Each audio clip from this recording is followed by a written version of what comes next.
Ask the Podcast Coach for June 8th, 2024. Let's get ready to podcast. There it is. It's that music that means it's Saturday morning.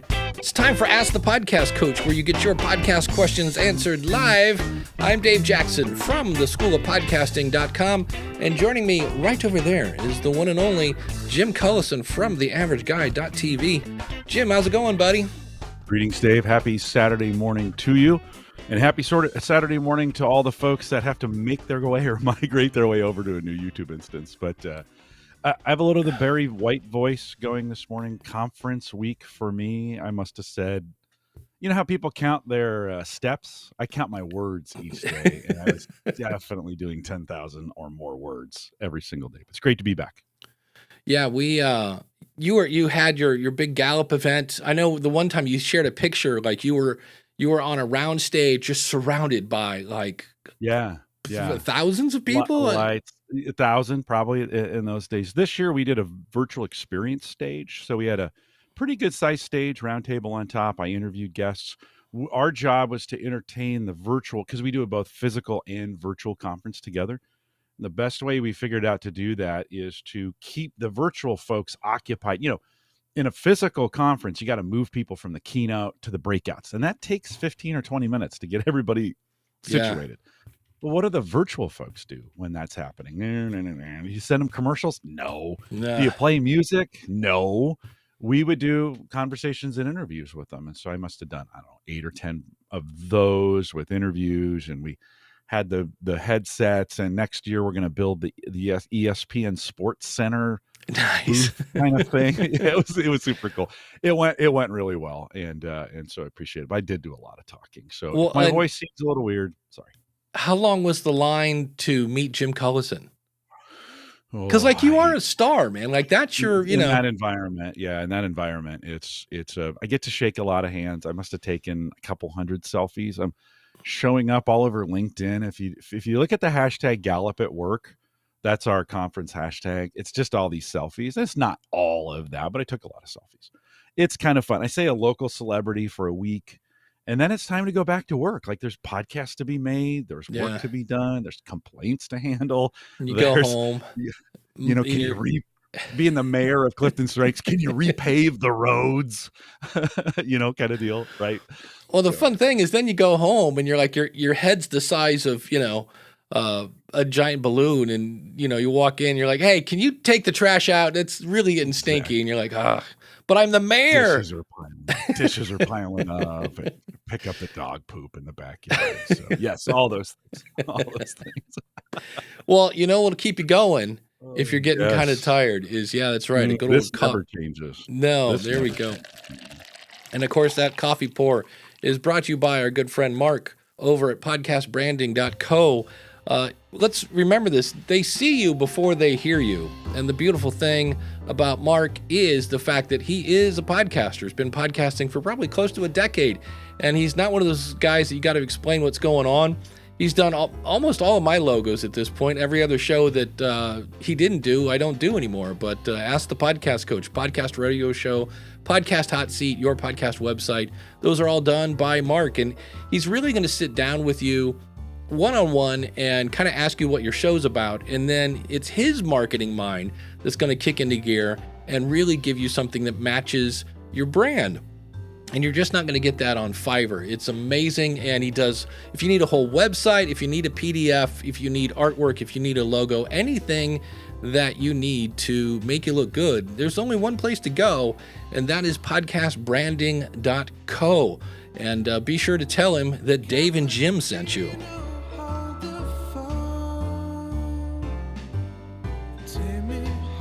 I'm right on Mark's head. I need to update this screen. I slide it over some or That's whatever. it. Big thanks to our good friend Dan Lefebvre over there, based on a true story podcast.com. This week, he looked at the longest day, 2 instances of that, and then Saving Private Ryan. Of course, this was the anniversary of D-Day this week. And so there's a lot of those movies. Not a lot of them. They all happened during that time. Dan, of course, covers those. Check it out today, based on a true story podcast.com. Dan, thanks for your sponsorship. Yeah, it was I saw a couple pictures of dudes that were like there, and they're like Yeah. 100 and 101, and you're Yeah. like, dang. So Yeah, we're that's kind of getting crazy. a couple years ago, right? There was a big movement. A lot of our World War II veterans were passing. We were losing them. I think Saving Private Ryan brought that out, right? Tom Hanks Yeah. talked a lot about that. We are definitely on the edge now because they all, even the youngest ones, I think, are 100 plus. So important time, I know, for those for all veterans. As we think about that important time. So appreciate Dan bringing that stuff to light. Hey, and I want to bring up, I shared it to our patrons, but if you haven't checked out Jim on the big podcast show over there with David Hooper, who's often fills in when Jim is not around, and it's a great behind the scenes of what happens with there's a lot of stuff that Jim and I do that we kind of just do because we figured out that works.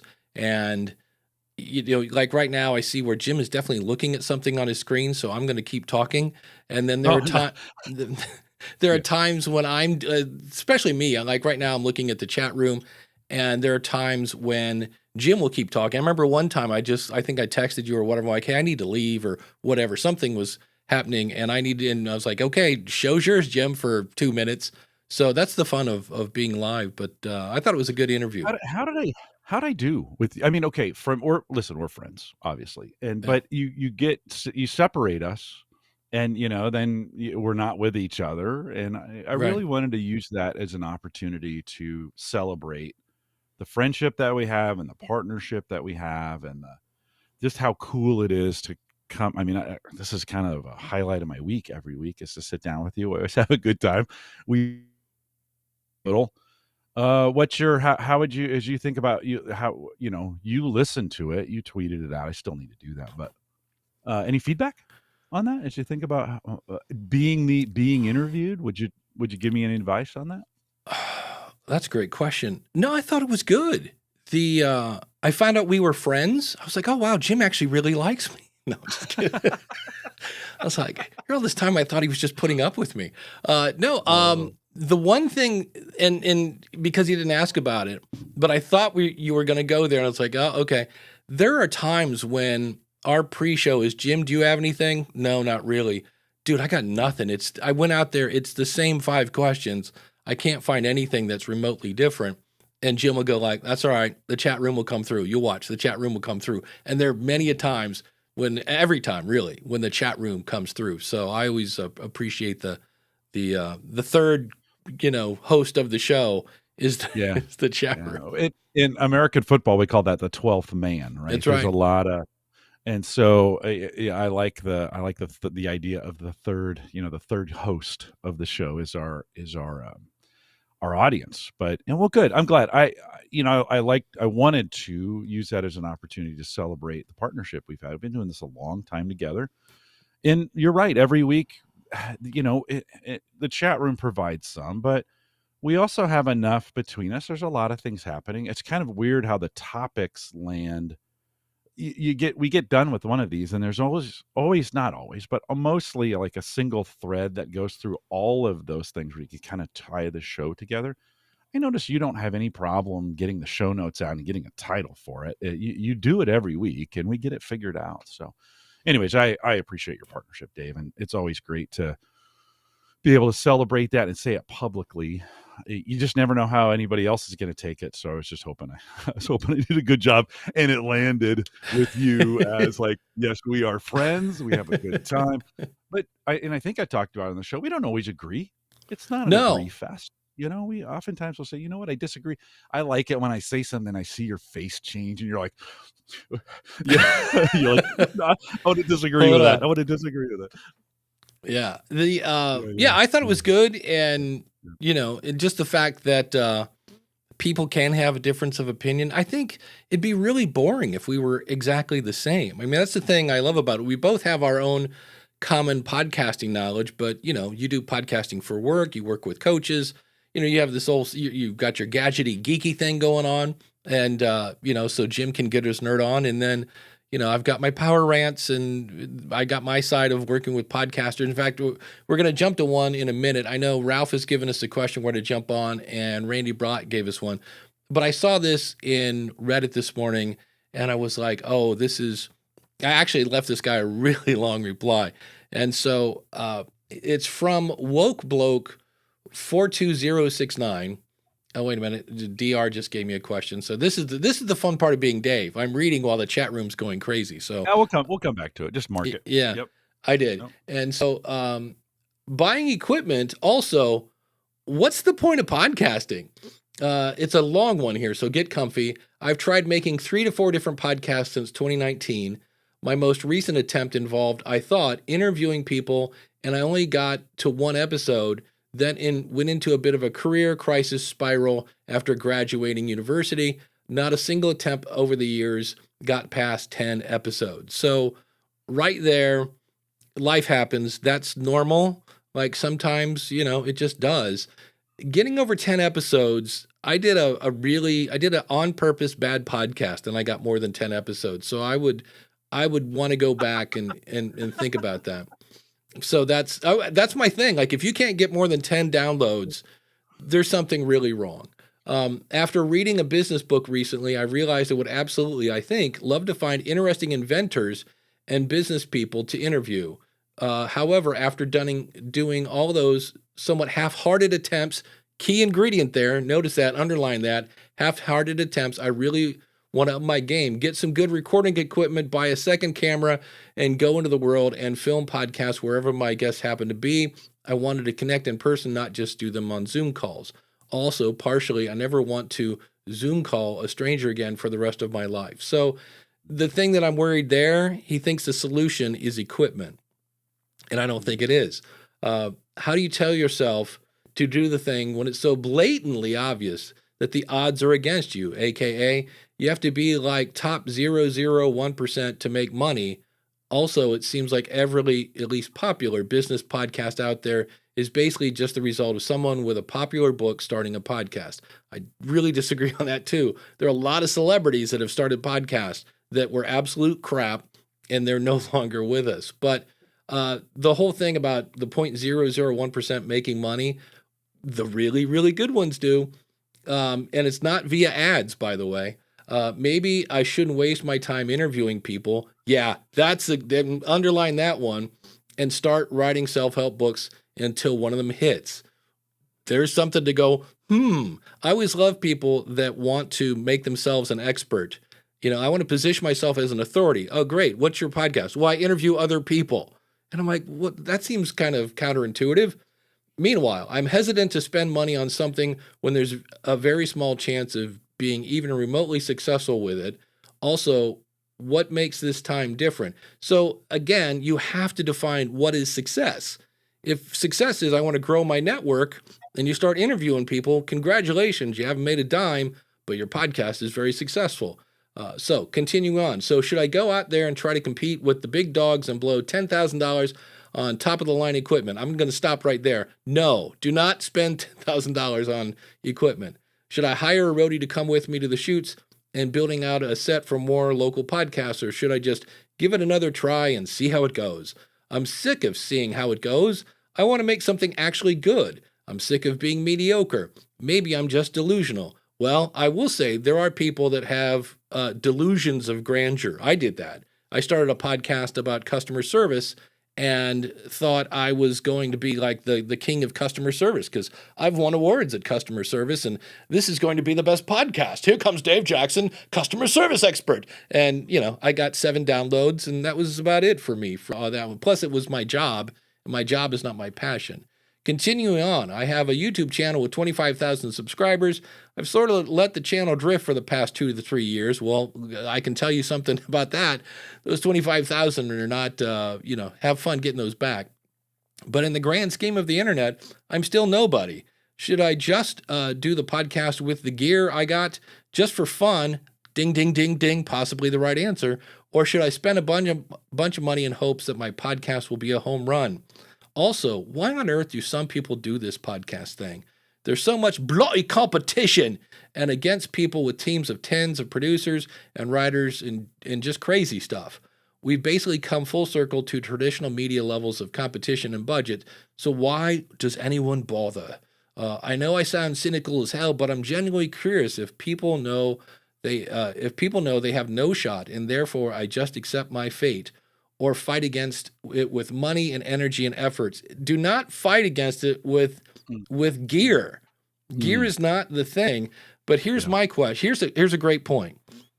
I got married a second time, knowing that the success rate was 30%.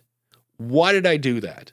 Because I love this woman and I believed in it and I wanted to do it. And so I did it. Jim, how many kids do you have? 17? Easy now. It's just 5. 5. Just 5. But I mean, those things are expensive, right? Oh yeah. And Yeah. they stay expensive. Yes. And they stay expensive. So why does anybody have kids? Plus, you know you're going to screw them up, and you know they're going to eventually they're going to disappoint you at least once. So why would you have a kid?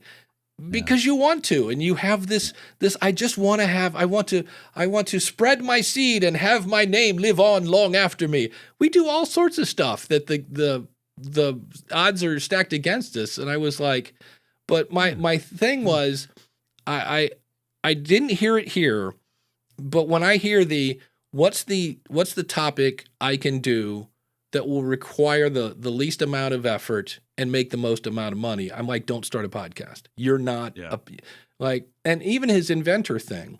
Okay, so you're going to do a show where you're going to interview inventors. Okay, so that the listener can what? Like, what's in it for the listener? Oh, so that I can learn how to be an inventor. Maybe you're like Shark Tank, kind of, right? Okay, so obviously you want to monetize. So how are you going to monetize this? Are you going to sell a course on how to be an inventor? Are you going to find a sponsor? But think about it. This is a pretty niche audience. Not everybody's wanting to invent something. But on the other hand, if it starts to take off, that's a pretty tight niche. So you should be able to charge more for ads. I mean, it's just what's in it for you and what's in it for the audience. But you're wringing your hands, Jim. So what? No, I'm sorry. I'm just cracking my knuckles and stuff. Just thinking, there's so much in that. Like, there's a few things in there. I think one of the things I want to fight against a little bit is this idea that there's already big podcasts. I can never break in. No matter what I do, it's not going to matter. And here in Omaha, we have a coffee company called Scooters. And they're local to Omaha. They started here. Actually, the very first one is just up the road from me here in Bellevue. And they could have, they started Scooters at the height of the Starbucks first expansion. Starbucks went through several expansions where they moved out and then they kept pulled back, and then they expanded again, and then they pulled back some again, and they expanded for a third time. And they opened during that very first expansion, and coffee houses were everywhere. Like, because on that the first expansion that Starbucks did, there were all these independent coffee had gotten hot, right? Gotten Right. popular. There's all these local coffee houses that you had, and then you had Starbucks was just, and I don't know what it is about that, but the name attracts people. People just wanted to have that cup. Well, hold on. Like, I got one right here, right? They just wanted to have that cup in their hand, and they wanted to walk into church or work or whatever, be carrying a cup of Starbucks. It was a little bit of, whatever was going on there. I won't judge it, although I already did. I just have to play the sound effect. I just did with what I said. But anyways, Scooters could have said, there's too many coffee houses. Like, I don't, it's the competition. It's already been done. It's too big. It's whatever. And they came in with their own local flair. They came in and started with 1 and then did 2 and expanded to 5 and then came up with a franchise model and began to move around the country. And they're being very, very successful. Now in Sarasota, Florida, is there a Scooters? No. Is there a Starbucks? Probably, right? But Scooters has found its niche. It has found it's found its people. And you will find people here in Omaha who, when I was going to Starbucks, I hardly go anymore just because I brew my own, but I would say something about Starbucks and they go, yuck, that's like burnt coffee. That's the worst stuff. My wife doesn't like Starbucks coffee. She's like, it's terrible. It's the worst stuff in the world. Well, there's people who just swear by it, right? So if they would have said, listen, the world is cluttered with these kinds of businesses that, even though the market was saturated, started. At the same time, there was a company here in Omaha called 13th Street Coffee that wanted to try and do something like that. And they made a run at it and they weren't successful. Like, so you would say, Dave, like, if you only have the scooter story, you go, oh, you should always start in the midst of market saturation. And well, no. And then, but if you only looked at the 13th Street Coffee example, you'd be like, you should never start anything, right? I think sometimes we try to boil these things down to it's always this or it's all, you know why? Because it's simple. It's simple. We want simple solutions. We want to be told, yes, I should do it or no, I shouldn't. When in reality, it's infinitely complicated and we won't know till we try. And so I think in this case, now he's tried a couple times and it's failed. Well, okay. I mean, at some point, look, if you're trying this and it's not working and you're not enjoying it, get out. Yeah, right? exactly. Stop. Yeah. But if you're trying it and you're enjoying it, but you just haven't hit you haven't hit your measurement, Dave. If our measurement was 100,000 downloads, we should quit. Right? We've never come close to getting a single show to have 100,000 downloads. That's not our purpose. We're here, one, because we love hanging out with each other. Two, we love hanging out with the audience on a live basis. And then whatever the number of downloads that it benefits, and it's good for the school of podcasting. That's kind of why we do this, right? We know that. We know that going in. Yeah. So I guess I want to say, just don't resist the urge to always try to boil things down to it's this or that. It's, we do it in politics. Stop, think about some things and figure out what works for you and your why. Well, even though I'm not a big Simon Cynic fan, think about your why and then move forward or don't. But it's all about you in that. I don't know. Respond to that, Dave. What do you? No, you hit the nail on the head. So let's say you come up with an idea for a show. I'm going to do this show for these kind of people so I can help them blank. Okay, great. I don't know. Do you think that's a good idea? Well, it sounds like you know who your audience is. Why are you doing this? I just want to put it out there because I've been that guy and I want to give them encouragement and she needs some help. And I'm like, okay, great. Well, do it then. And they're like, but do you think I should do it? And I'm like, there's only one way to find out. I can say I've got peanut butter, I've got butter and bread. I've never had just a peanut butter sandwich. Do you think that would be good? I don't know. Let's put some butter and peanut butter on some bread and eat it and see if it does it stick to your mouth too much? No, the butter helps with that. Do it. And I mean, I said, there's only one way to find out. And we're all like, this guy is like, I'm just going to fail again. Or maybe you won't. If with that attitude, you will. Yeah, exactly. Right? Yeah. And the other thing, I'm going to play just a few seconds of this because it's really long because I've heard people say this over and over, and I hope it's going to work. My PC's been a little freaky lately. So when we started our podcast 3 years ago, we already had quite a bit of connections. You become a six-figure blogger, and is it really possible to do it in a year or less? So I wouldn't say like it is a typical route. I would say that like probably people are talking about it. The more typical is like you need like 3 years. Okay, well, that's enough of that. But I mean, I have another 3 minutes of people going, it took about 3 years. And that's 3 years of not stopping.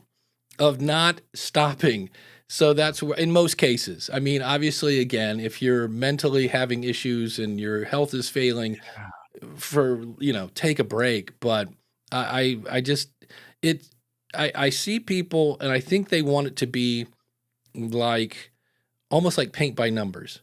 And I want that with storytelling. I'm like, if I just add stakes and I start closest to where the action is, and if I do this and check this and that, it'll be a great story. And it's like, not always.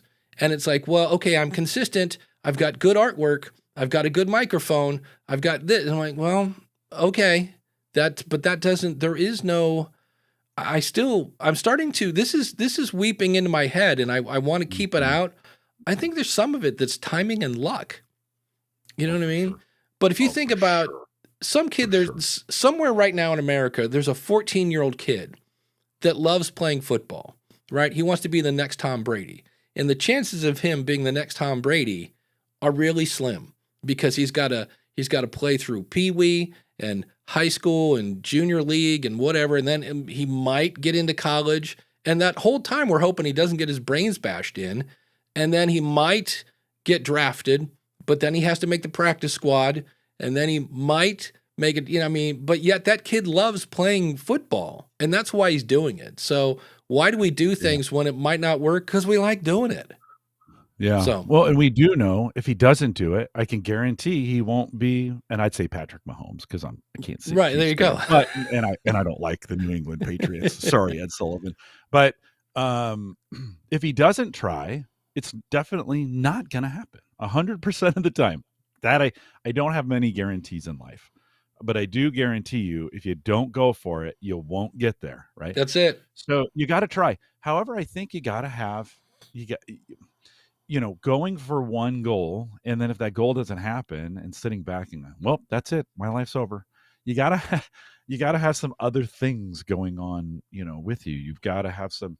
You got to be open, and and I hate to add the complexity to it in this way, but how many stories do we know of companies that just were on the brink of quitting or failure, and they just waited one more day, and then boom, right now that's a little dramatic, but you get it, right? Sometimes we're that close, and if we quit too early, it goes.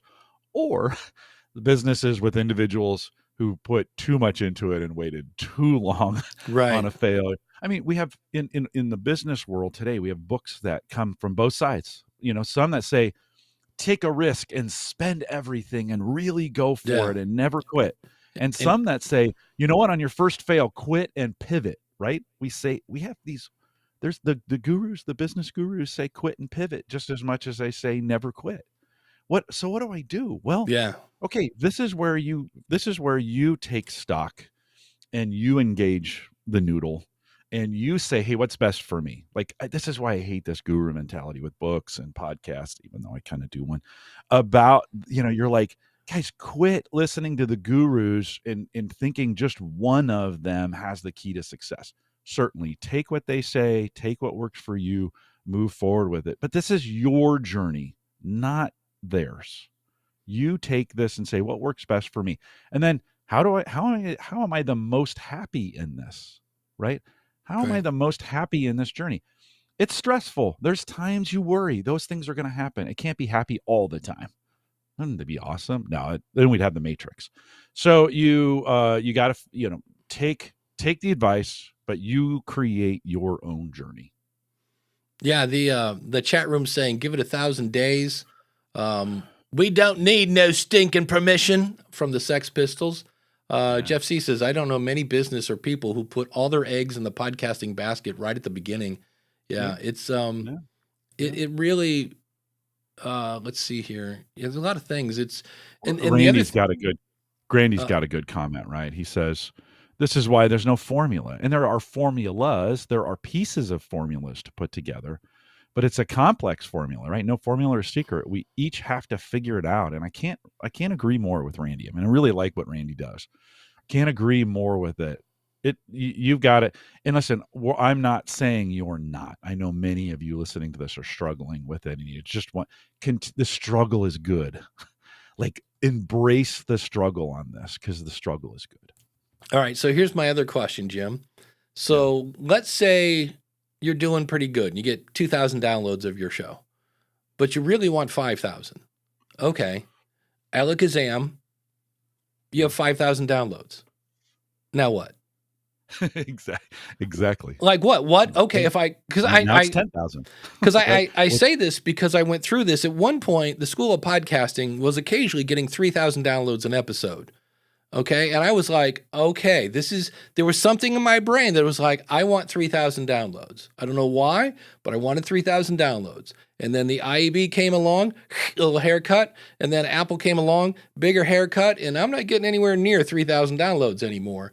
And it's one of those like, okay, but like, why was that the number? Because I don't judge my success on downloads. I judge my success on how many people are signing up at the School of Podcasting. And this was a good week at the School of Podcasting. And so there is that thing where it's like, no, I want more people. And I'm like, okay, why? To prove that your stuff is valid? Like, well, you should know what's valid based on the research you did to do the episode. unless the episode was just Ask ChatGPT. And I'm really starting to sound anti-ChatGPT, and I don't want to, because it No, it's does fine. some It's really cool. cool stuff. I'm just not sold on Ask ChatGPT, use it for your content. That's the part I'm like, if we have time, I might show you something I'm playing with right now. And it gave me 44 sources. It was an AI tool, and it gave me the 44 sources that it gave. But in the end, the content was, hey, how do I lose weight? Eat less and exercise more. And I was like, and here's your 44 sources that told you that. And I was like, not quite sure. Yeah. You might have a podcast that is just meant to encourage people. And is it going to be a message that's going to resonate with tens of thousands? Maybe not. If it doesn't, and you encourage one person, hey, you've done your job. However, that being said, you might go at a podcast whose goal is to move a product, right? Or to move something, influence something, change things. And numbers are important. Like in that case, I'm in this is at work. We watch our numbers. Now, we don't obsess over them, and it's just one component of it, right? Certainly we monitor the channel and monetization of it and some of those kinds of things. But you begin to, and it's okay to make a podcast to make money. I think sometimes we poo-poo that a little too much. It's absolutely great. Just realize that's what you're in for. Then numbers do matter. Then engagement, or we know registration to our newsletter is super important. So we talk about that, encourage people to do that, and to get that done. So just know what you're trying to get at, and then remove those barriers as you start looking at it. It's like, hey, if it is to get downloads, okay, how do I restructure things? And I'll be honest, Dave, I don't know very many businesses this story happens over and over and over again, but I don't know many companies that were started and the founder says, yeah, I didn't spend any money on it. Said by no founder ever.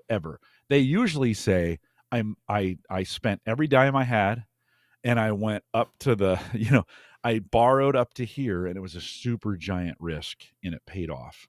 And sometimes I wonder, I'm not saying it is, but sometimes I wonder if one of the keys, one of the things to success is taking a giant risk, because you're so much more engaged when you're all the way in, He did say he all the way in. Yeah.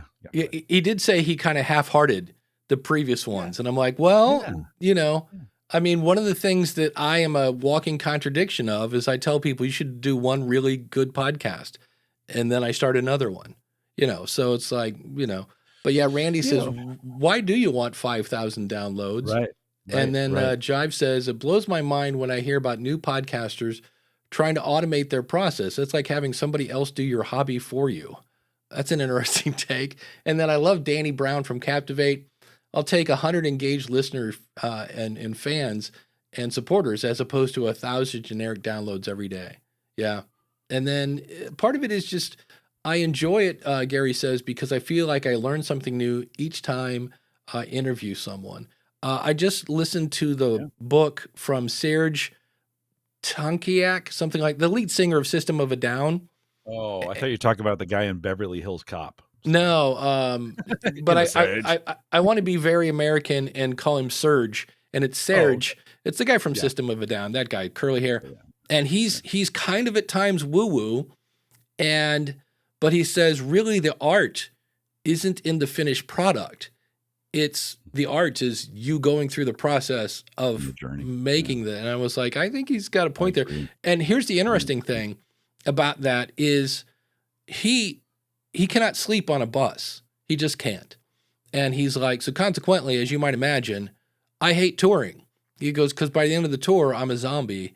And he said, so after they put out 2 albums in 1 year. And I mean, they're number one, they're as big as they can get. And he said, guys, I don't want to tour anymore. He goes, I want to keep doing this and that. And so he's like, and at one point he said, you guys should find a new singer because I'm kind of holding you back. And he's like, and I love you guys, you're my brothers, but I don't want to do that. And then he was kind of like a typical band thing where you have something that works, you got 4 people and they all didn't stay exactly the same. And so he's like, I want to put some of this music in. And the guitar player's like, no. I write the music, you write the lyrics. And he's like, well, you can write some lyrics. You started to write more lyrics. I'll write more music. And that's why they don't put out new music anymore. They can't agree on who's doing what. But here's the thing. He just said, yeah, I'm not doing that anymore. And what's interesting is they went years without touring. And then they said, hey, why don't we just do a couple shows? I can do a couple shows. Because he had back surgery. I mean, he had all sorts of, like, physically, he has a hard time with it. He goes, but let's do a few shows here and there. Like in 2023, they had one show. And he said, the interesting thing is we make more money doing less work because, hey, if you're going to go see System, you got to go to San Francisco this year. That's the only place they're playing. And he goes, we actually make even more money than we did for the year than if we had, like, when they were gone for like 5 years. He goes, we made more money with less shows and got paid more than we did when we did a ton of shows because it's the old supply and demand thing. So For sure. when I heard that, I was kind of like, maybe that I have to be everywhere thing, at least in music. I realize we're talking podcasting, but I was like, you know, I think it's similar. You know, Yeah. I think it's similar. And yet there are times being everywhere works for you. I mean, I think Yeah. about Phil Collins and his career yeah, with Genesis, starting as the drummer. Listen, you kind of wonder what Peter Gabriel thinks. He left Genesis right before they got right. now it's popular. They'd wanted to be a progressive band. Peter leaves. He goes to do his own things and was successful in his own ways. Had a following in his own ways, but certainly not the rocket success that Phil Collins had. Now, Phil took the approach in the 80s and 90s to be everywhere. He was literally everywhere. Yeah. If you remember Live Aid or one of those, he did Took the concert Concorde in England and then took the Concorde to do the one in America.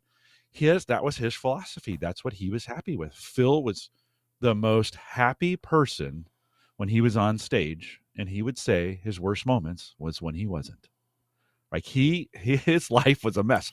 A lot of his songs, like Taylor Swift, a lot of his songs are breakup songs. I don't know why she gets all the credit for it. A lot of Phil Collins' songs that he wrote, all breakup songs. He had a couple marriages too. He had some really bad experiences, right? So it's not just Taylor Swift, friends. Phil Collins was doing this long before Taylor was. Yeah. But he was happiest when he was in front of people performing. And he did it until he's literally crippled now, right? I mean, he played and drummed and performed, fell off the stage in 2008, I think, or 2007, hurt his back at a Genesis concert and never been the same since. And I saw him in 2018 at the I'm Not Dead Yet tour.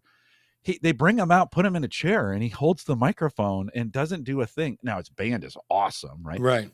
Even in a crippled state, Phil would rather be on the stage. So if you want to be on the stage in front of a microphone all the time doing these things, you do that. Don't let anybody tell you you can't. You can be everywhere. And being everywhere is not bad. But Dave, to your point, if you need balance, if you got a family, if you're whatever that is, whatever those pieces are, and you need to bring it back, that may be equally successful as being everywhere, right? You decide on that. That should be the title of the show. You decide. Right, on this one. And Dan makes a great point. He said, but System of a Down had to do a ton of shows to hit that level. That's true. That's a good point. They did. No. You're right. They had to have something. You didn't all of a sudden just say, well, I'm a band. We're going to play once a year. It's going to be popular. You're like, yeah, nobody knows who you are. You are, yeah. And they played everywhere. And the other thing was, there's a band that nobody sounds like. People go, well, they're kind of like Rage Against the Machine. I'm like, no, you're not listening, because System of a Down has something that most bands don't, and that is they like to surprise you. They'll be going along and it'll just be this,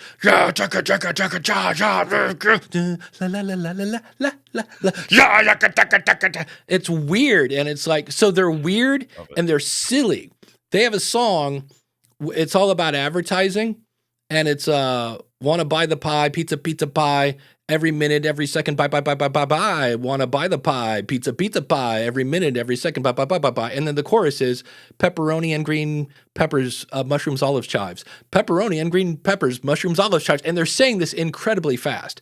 And you hear it and you laugh because you're like, did that guy just say pepperoni and green peppers, mushrooms, olive, chives? Pepperoni and green peppers, mushrooms, olive, chives. And then it's meat therapy. It's just the weirdest, silliest stuff you've ever heard of. And I was like, I remember the first time I got these CDs, I'm driving to Pennsylvania. I'm working for a company who was supposed to be to teach people how to set up, to use their phones. That's how long ago this was. But it's me and my boss, and I got these CDs from the library, and we just sat there and howled. We're like, what are we listening to? Like, what is this? And I think Sting, there's an interview with Sting, and he said when he listens to music, if somebody hasn't thrown in some sort of ever so slightly curveball to surprise him, he's bored. And so I'm working this week's episode of the School of Podcasting is about, okay, what does make great content? And the answer is it's hard, and it's also like golf. Just like Randy said, there's no formula. It's this, sometimes it has this, sometimes it has that. So it's kind of tricky. But we do have a question from Ralph. Got couple. Yeah, we got a couple in here, yeah. If you're willing to discuss some audio things, always. I'm switching mics for my show, and it has presets for noise, gain, condensing, and I'm lost as to what to select to make the best sound. Here's how you do this. You go, well, here, let's just play with this. So if I go, all right, this is me with processing on, and this is me with processing off. This is me with processing back on. Record what you're doing as you're doing it. And then, so you'll have one with like, okay, here's one with noise on. Here's one with noise off. And then just vote with your ears. And realize just because you have them doesn't mean you have to use them.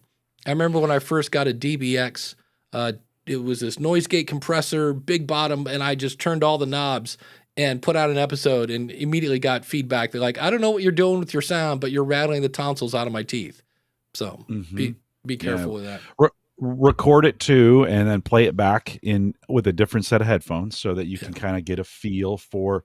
Record it, take it into the car, and play it so you hear what you sound like inside a car, or whatever. I think the important part on that, Dave, is we can. Once we set the levels and we leave them there, we kind of get used to them, and you stop hearing things that you used to hear. This has been my struggle with lighting too, as I've been working on my lighting here, is you kind of get, after a while, you're like, okay, I'm not going to look at it anymore. And so listen to the feedback that you get, like in your case, hey, you might be okay with teeth rattling, whatever. But when your audience says, hey, like I got some feedback one time, I was playing the opening music on Home Gadget Geeks too loud. And one of my listeners said, I actually have no idea what you say because the music's so loud.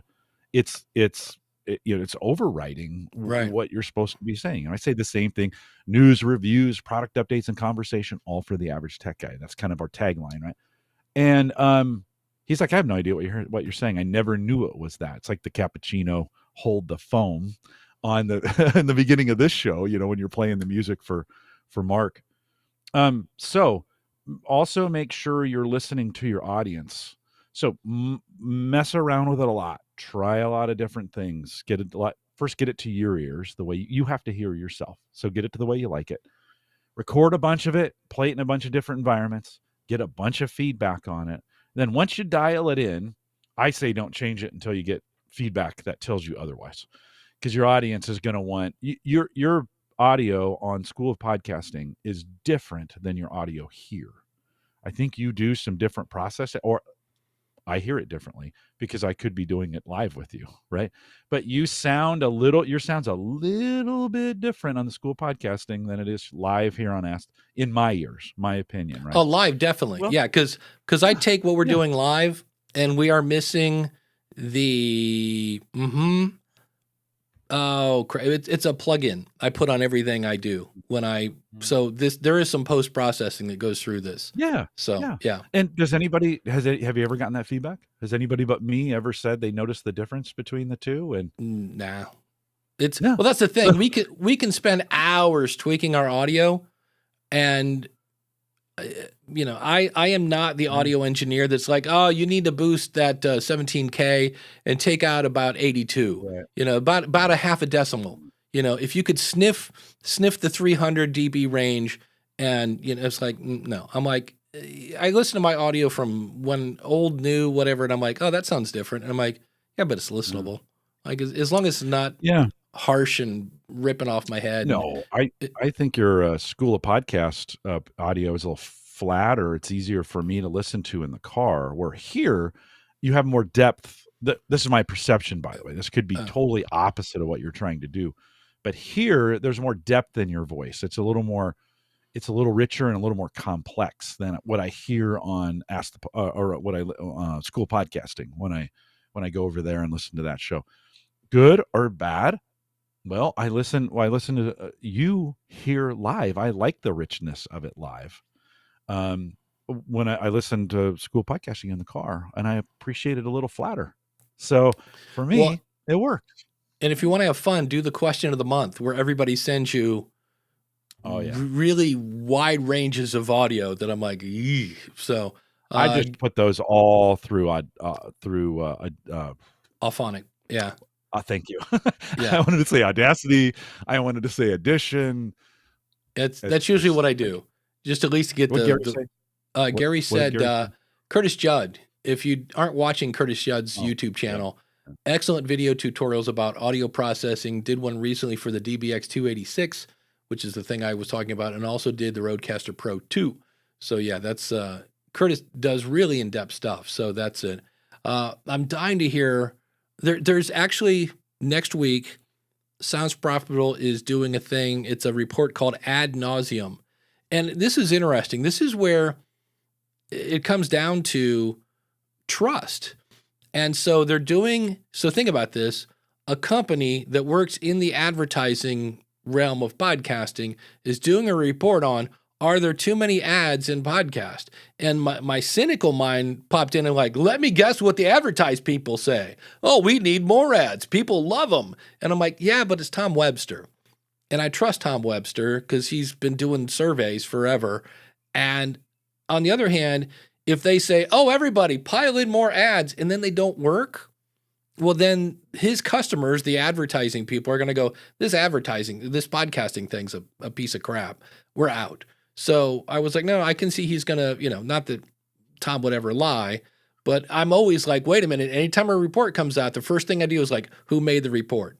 Like, let's consider the source, because sometimes, so, but that is coming out next week. So, in fact, if anything sounds profitable, they have somewhere. I need to go find it. They made a report for like little podcasters like me and you that are trying to get advertisers. And I need to go over and find that report, because I was like, oh, I need to find that and show that to the people at the School of Podcasting.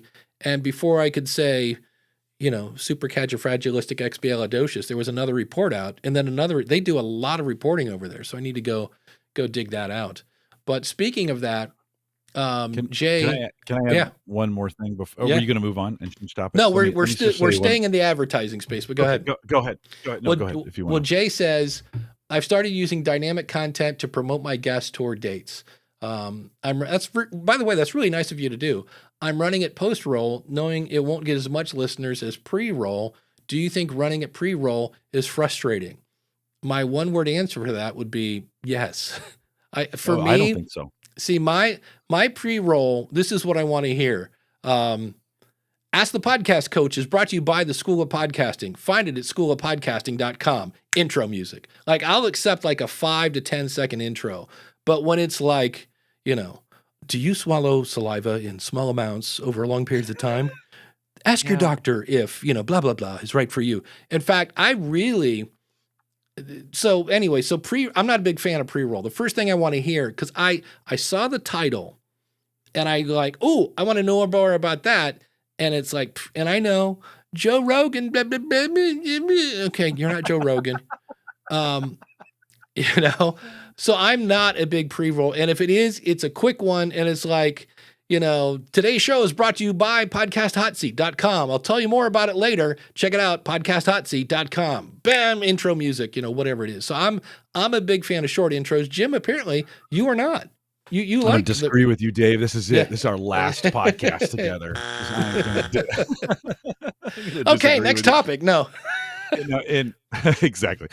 In this case with Jay, I think it done strategically because it's promoting the guest's tour dates. And oftentimes the listeners of his show are coming because the guest name that's in the title.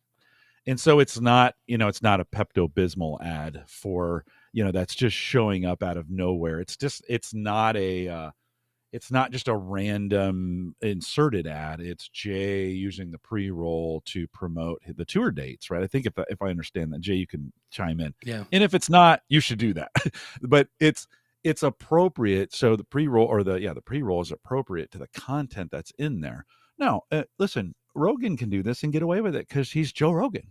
And you'd be like, well, why can't I? Because you're not. You're not Joe Rogan. Joe Rogan. Your listeners may want something. They may not care, to be honest with you. I run a pre-roll on Shout Engine. Oh, maybe that's not the right one. Yeah. Forget the name of it.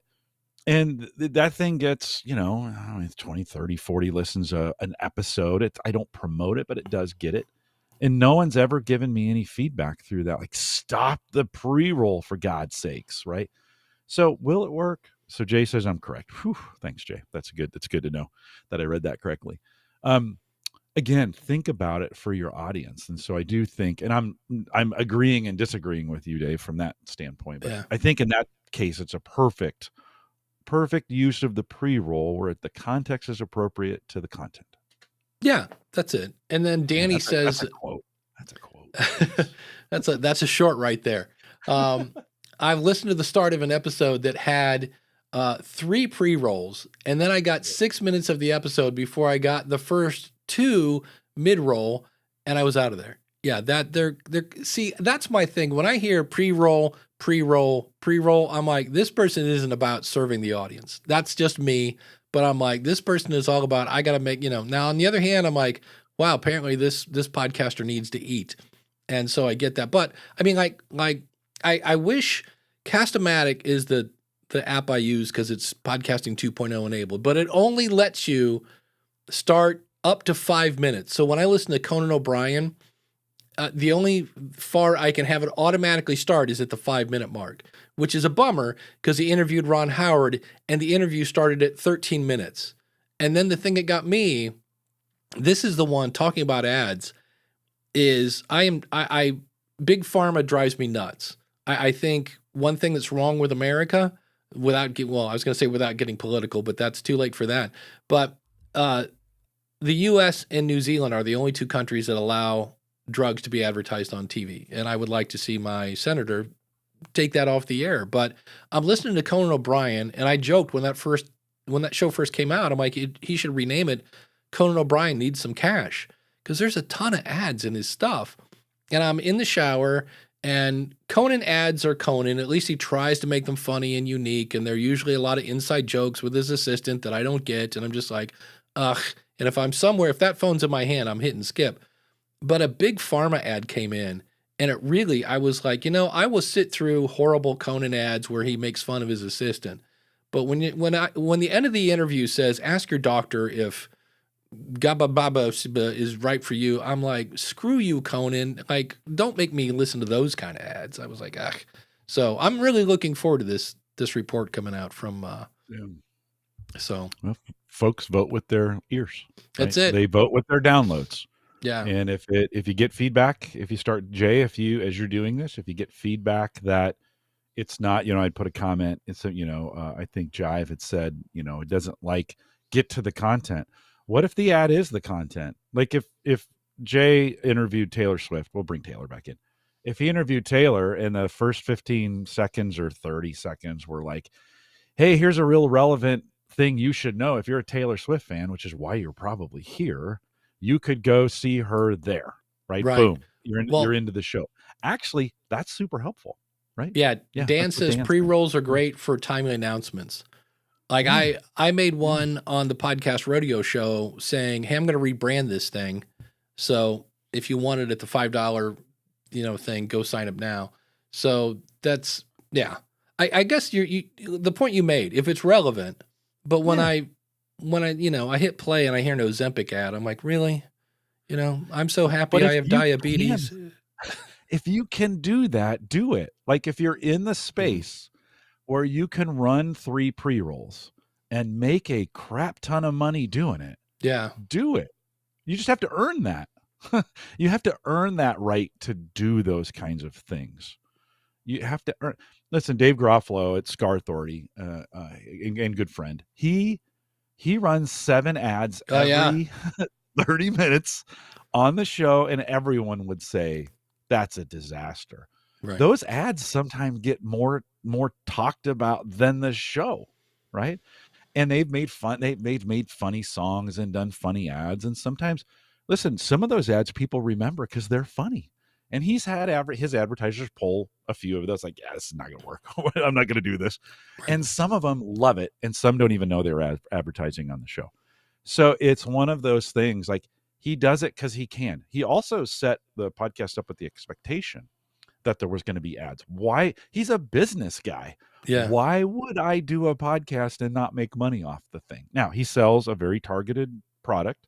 And so, there's some, I kind of have to envy his approach, because he started, sometimes I think we undershoot our own ability. Like, oh, I'm so scared I'm not going to get any listeners. I'm not going to put anything in there that will make anybody walk away, and I'm not going to do any ads. Well, if you do want to go do ads after you get popular, it's a lot harder to add them later than it is earlier.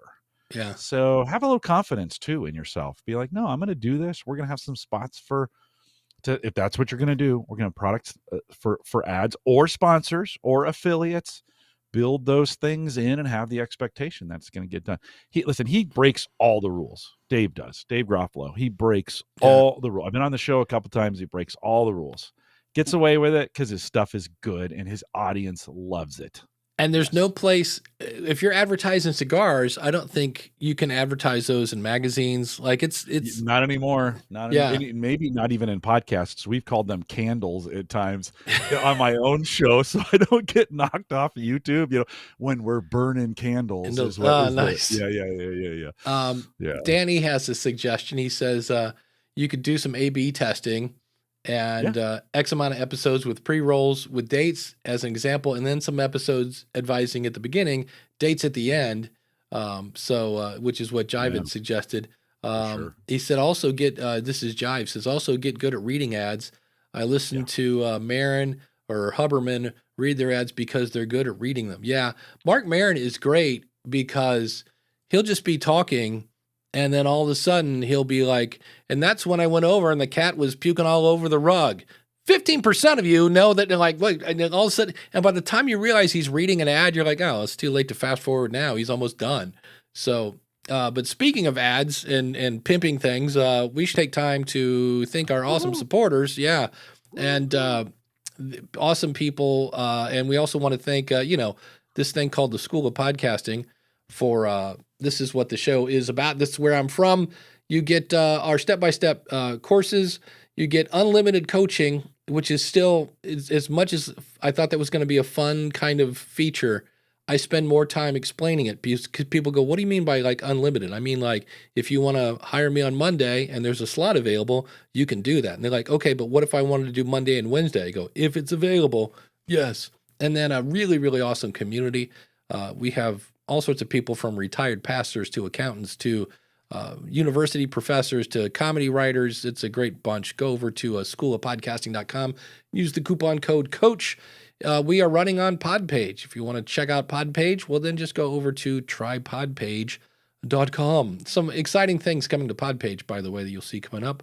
And right now we're using Ecamm. And as long as you don't hit the wrong button when you go to a segment, it's awesome, which is what I just did. But if you want to check it out, askthepodcastcoach.com/Ecamm. And if you want more Jim Collison, and who doesn't want more Jim Collison, then just go over to either theaverageguy.tv, or homegadgetgeeks.com. That'll get you more Jim. And it's time for our fun-filled Wheel O Names. And so, who will it be? Will it be Ralph from Ask Ralph Podcast? Will it be Shane from Radio GDR? Or Felix from the Latin Podcast Awards? Well, we're going to spin it and find out. And it's going to land on, yep, it's Kim. And the ladies over at keeptheflamealivepod.com, especially now with the France Olympics coming up, they're going to be getting a ton more downloads. So if you want to keep up on the Olympics, check out Keep the Flame Alive. And thanks for being an awesome supporter. We deeply appreciate that. And if this show has saved you some time, maybe it saved you some money or a headache, kept you educated, or if we just had fun entertaining you, well, then you can go over to askthepodcastcoach.com/awesome and become an awesome supporter. We deeply appreciate that because, I need to eat occasionally. It's just nice. It's validation that people appreciate your work. I mean, that's, in that case, you're bringing value to them. They're giving it back to you. So we appreciate that. And I really do appreciate them. That 100% of that goes to Dave. So but I appreciate you guys supporting us in that way. Yeah. And this next question came from Randy Black. Do I call him? I've always called him Randall Black. Does I anybody think he goes by Randy in the chat. So yeah, either way, R Black. We'll just say R Black. And it's his new rapper name, R Black. That's it. Wicca. This was from a Facebook group called Christian Podcasters, and the guy's name was Justin. Wow, I cannot read today. Justin Audie Brown. He said, I heard on and he says, I guess he meant a podcast about podcasting. And the one he's talking about here is, I believe, Grow the Show with Kevin Schmidlin, because it's just fun to say Schmidlin. I heard on a podcast that your analytics on your RSS feed are not accurate. You get lots of listeners that will binge your content sporadically. And when I think about my podcast habits, this is true for me. Not listen in a few weeks and then come back. The RSS number you get are the ones that tune in every week. So if you have 400 subscribers, you need to multiply that by 10 to 12%. That should make you feel a whole lot better. I believe this to be accurate. If you have an RSS feed and a YouTube channel, for those that do, I guarantee you have more subs on YouTube than on your RSS. That's because YouTube counts the people that hit the subscribe button, not the ones who tune in each week. Your reach is much larger than you think. Keep going head high. So there was something I wanted to point out here. Number one, your RSS feed is absolutely accurate.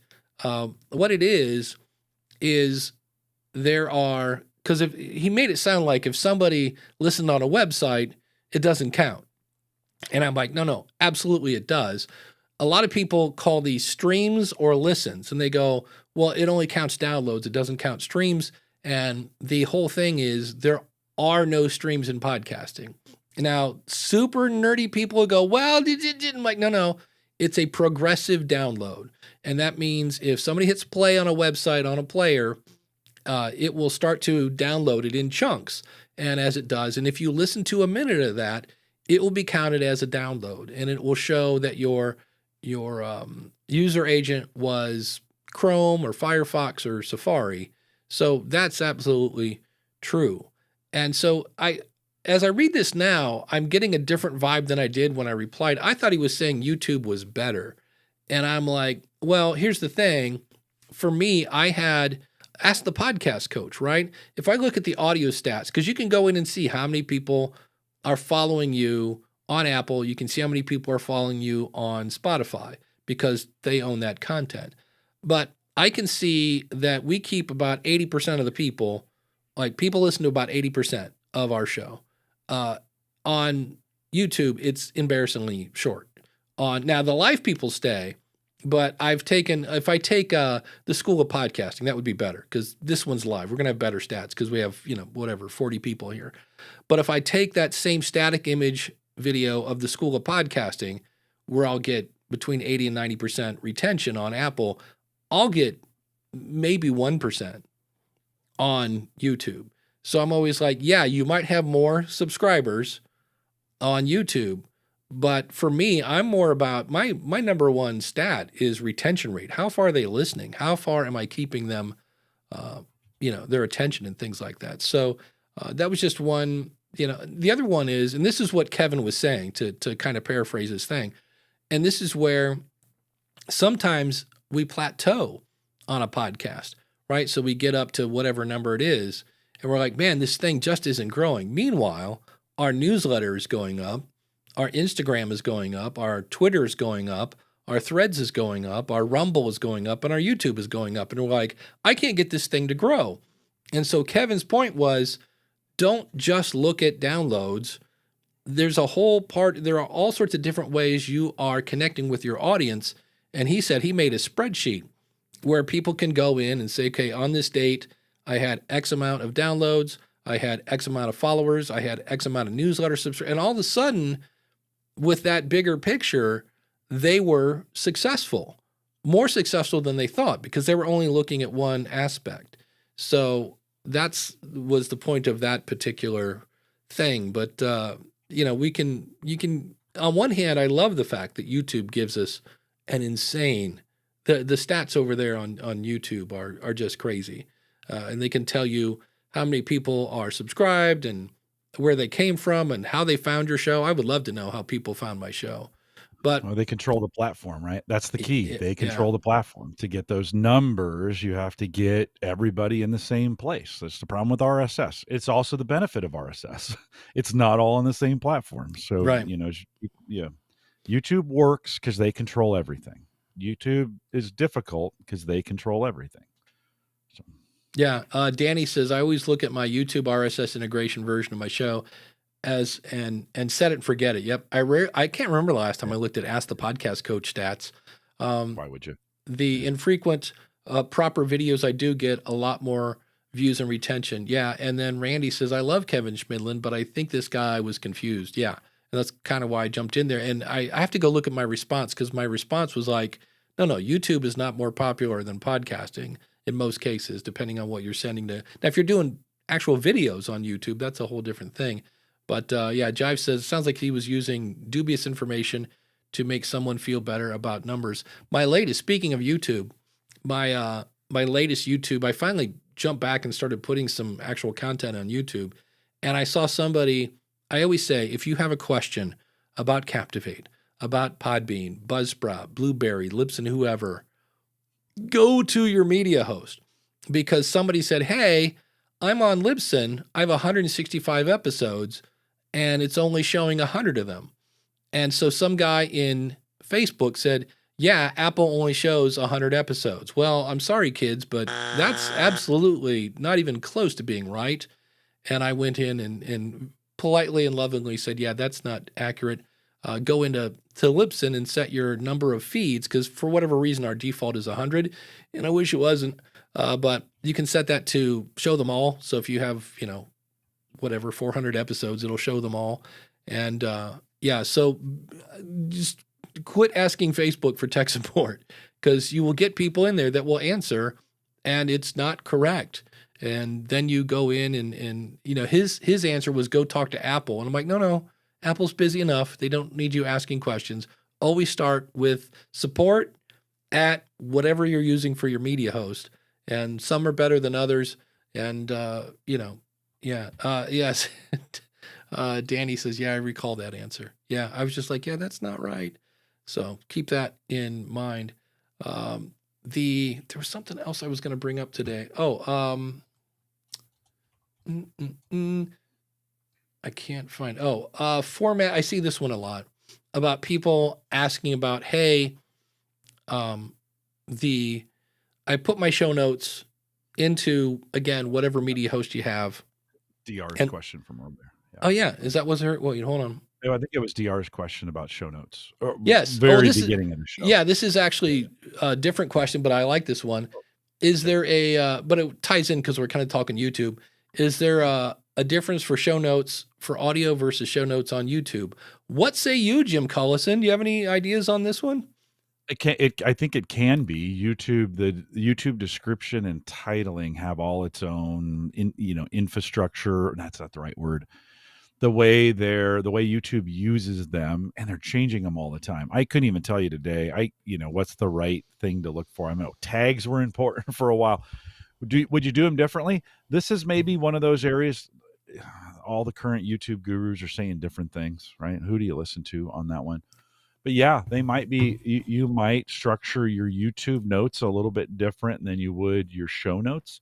I don't, just because I'm lazy, and I don't think, because I create this kind of podcast like you and I do on YouTube, and I get abysmal numbers for them, just abysmal. Now, I don't do all the right things for YouTube, and I don't care. Like, I literally don't care. It's just a service for people. Some people like to consume it that way. I don't have the time or the patience to optimize it, so I don't. But yeah, you could go a different route for YouTube than. I'm not a YouTube expert on that. I think this is one of those areas where, and YouTube's constantly changing things to break the backs of the cheaters, so to speak, or whatever they're trying to. Listen, they're trying to optimize their platform, not for you, for sales. They want to deliver ads. Yeah. So if you think YouTube is it all for you, they are not. They are for them and their purposes and their ads. So everybody's trying to figure out how do we take advantage of that slipstream to make sure we're within the rules or in the guidelines or whatever. They're constantly changing things to make that work. But yeah, I would say in some cases, if you have the time to figure it out, do. I just don't want to, like, I hate that art. I hate YouTube art. I hate it. But right. Yeah, exactly. Yeah. You got to make a funny face, or I see all these I watch all these DIYers, and for a while, the yoga pants were the trend. You're building a house or cutting wood and you're wearing yoga pants. You bring your wife in and she's wearing yoga pants. I was like, guys, stop it. Do you realize what you're doing? Stop it. Stop using sex to sell things on YouTube, right? But you can't. It works for whatever reason, and it drives me crazy. But and people choose. Listen, you can do it if you want to. You can do it that way. But if you want to figure out, how to trick it may be worth engaging or watching some videos to engage an expert on that. I don't care about YouTube. Incredible platform. We get some great use out of it. I have turned off monetization even though they still can monetize it and at work. We don't fight that. It's the stuff I do is never, I shouldn't say that, because if I say it, not with that attitude, Jim. I always say I'm never going to be popular on YouTube. I'm okay with that. It's not the platform I want to be popular on. So I don't know, Dave, what say you? I'm trying to, well, Danny has a great point. He says, I feel YouTube titles need to be more hyperbolic compared to audio versions and titles for apps. Yep. I know when I can remember, it sounds weird because, again, I'm kind of asking for the sale before they've even gotten anything. I now put the link to the website at the top because they are going to see that, because they always have that little cutoff part at the top. And then I don't spend, like, for me, YouTube, people are looking for the links. Whatever we talked about are the links, and then I do chapters. So I have the timestamps. But I'm not writing a blog post as my episode notes on YouTube. Nor should you. Yeah. So a lot of times I'll take the same notes I had for the apps, which is basically a little paragraph about what it is, and then here are the links. I'll take that, throw it into YouTube, and then I'll put whatever my link to the actual website is at the very top. And then now my stuff on my website, well, that's a whole blog post with the player on it. So let's see what else we got here. Well, we started talking about yoga pants, and SP is going to wear his running tights for the next podcast. So there you go. You're welcome, SP, for that. And then our numbers shot up. We're at like 46. I just mentioned the word and it went to 56. So you're like, I don't know, Dave. See, yoga pants sell. That's it. I'm going to have to go back and look. Ralph's asking a question. Does anyone use an app or service to post shorts to all of their platforms? And I interviewed Katie Brinkley from Rocky Mountain Marketing on the School of Podcasting. And shame on me, because I always say people are looking for the links. and she mentioned one, and I cannot remember the name of it. I have it in other notes, but and I don't know that it automatically posts it. I know Buffer, but I don't know if Buffer will send to, because some of these things, like Instagram for the longest time, wouldn't let you automatically post. They wanted you to go to the website to post, because when you're there, you're going to look at stuff. And so I don't know any off the top of my head, but I used to use Buffer back in the day. And then the other thing, like Twitter or X or whatever we're calling it, again, some of these apps have made it kind of hard to automatically post. And so that's the tricky part about that. There you go. And Brad over at cancerandcomedy.com, he's at a podcast meetup in Indy today. And so we're going worldwide. Hello, Indy. And Indy. So that's good. So I like it. Awesome. Good to be there. Excellent. But let me go back to my note, Joy. This is where while you're doing that, Dave, let me just say, I don't think Jeff, you're going to disagree with me on this one. I don't think, Jesse, I don't think just, and I know he's not doing this, by the way, but I don't think just letting AI create shorts for you and you blasting those all over social is necessarily going to be the biggest engaging thing in the world. I think you need to be, with these shorts, be very judicious with them, right? Be very, please pull the really good ones. Like, however you're going to do that with Reels or Instagram shorts or some of those kinds of things. Please be judicious. Please think about it. Please don't let your AI engines just think that just grab stuff. Now, listen, I know many of you are going to go in the chat room. That's what I do, Jim. That's what great. Awesome. I know if you feel like you're doing the right thing, do that. I think sometimes in the pressure to just do shorts, folks have let the AI stuff do it for them, or they're just grabbing something and they're like, okay, I just need 30 seconds. We'll get that stuff out there. And I watch these and I'm like, there's 30 seconds I'm never going to get back. Like, yeah. Or what did that mean about anything, type deal. So please just for me, think of me when you're creating these shorts. Just please be judicious about that. To me, shorts right now, and look, it's a branding play. You're keeping your brand in front of people. I get that. Yeah. But for me, they literally are all almost the same. Like, it's just, it's like, and sometimes it's like, it's almost like the quote of the day, where it's like, spend $100 on a microphone, spend 100 hours getting to know your audience. Yeah, good. All right. So that's to me, it's like, that's that guy's. Now, am I running over to subscribe to that show because you saw Dave Jackson say that in a short? No, but you should, but no, but that's not I know one person. I have one guy that I subscribe to his channel because I saw enough of his shorts that I was like, who is this guy? And here's the thing that's interesting about this versus a podcast. Like I know Danny and Mark on that show. I know Scott Johnson on What Was That Like? Like I can name the hosts on most of the podcasts that I listen to, right? We talked about Kevin Schmidlin. I know this guy is the guy with the coffee mug. I don't have that same connection. Now that's a survey of one, right? But I know it's the guy with the coffee mug, and I think he's involved in Virginia politics, like he's a local councilman or whatever. But he says all these great things, and his like thing is at the end he will. I have to empty out all my pens. At the end, he'll grab his mug and go, and that's what she said. So I know him as the guy with the coffee mug. Yeah, it's a thing. And that's his thing. And they're hilarious. And he's kind of, without being mean, he's not the most woke, tolerant person I've ever heard of. But he was a Green Beret, big Army guy. And he explained in this one why he quit after 11 years. And he's like, because the Army doesn't fix things. It's politics and blah, blah, blah. And again, it was like, that's a good point.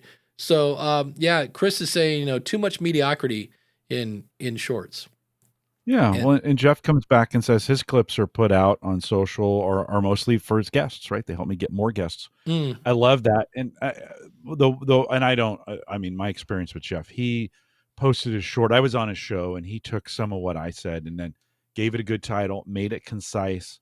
Jeff, I would even have been okay with a little edit. It was a little long, which is fine with me, but it would have been okay if you would have edited. If I would have seen a little, and maybe you did, maybe it was even longer than it was. And it was very appropriate. It was titled. It was about something. I was saying something. It was good. And so, and again, Jeff, I was picking on you a little bit, and I appreciate you letting me do that. He also said he doesn't use AI just to do anything automatically. So Jeff, I listen, I appreciate you letting me pick it. I always have to have an example of some kind, and being on a show was great.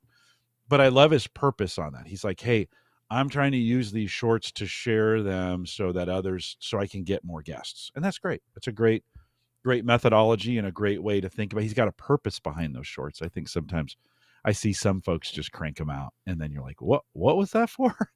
Why did I just burn 30 seconds of my life on that thing? So Jeff, and Jeff, thanks for being on the show, or for being on my show, and for letting me on your show as well.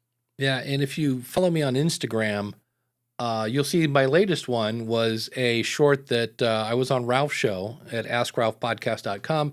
And then the other shorts that you're seeing there are from the one and only, he's in the chat room. You know him, you love him.